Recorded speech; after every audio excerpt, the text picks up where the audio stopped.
আমরা তাদেরকে গত 2009 সাল থেকে বলে আসছি, এটা কোনো ইনসিডেন্ট না, এটা কোনো ঘটনা না, এটা একটা হত্যাকাণ্ড। যে হত্যাকাণ্ডে 57 জন মেজর সাকিব অফিসারকে মেরে ফেলা হয়, 17 জন দখলের মানুষকে নির্দিষ্ট হত্যা করা হয়, নির্বিচারে হত্যা করা হয়, সেটা কোনো ইনসিডেন্ট না, সেটা একটা হত্যাকাণ্ড।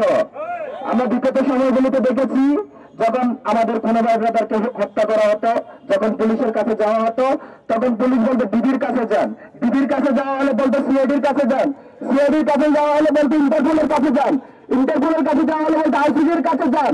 ঠিক সেম ভাবে আমরা যখন বিগত সময়গুলো থেকে এখন পর্যন্ত ডিবির হত্যাকাণ্ডের বিচার পেয়ে আসছি, আমাদের আসিফ নজরুল স্যারের কাছে গেলে ওনারা বলেন মন্ত্রী পরিষদ বিভাগে যান, মন্ত্রী পরিষদ বিভাগে গেলে স্বরাষ্ট্র মন্ত্রণালয়ে যান।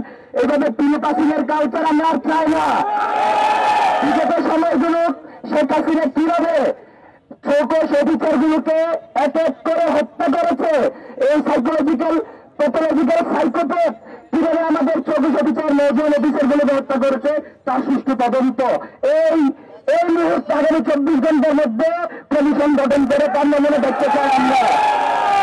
আমরা এটা জানিয়ে দিতে চাই, এই জুলাই শুধুমাত্র একই জুলাই শুরু হয় নাই, মেজর শাকিলের আত্মত্যাগের মাধ্যমে আমাদের জুলাইয়ের সিলসিলা সেই 2009 সালে শুরু হয়ে গেছে।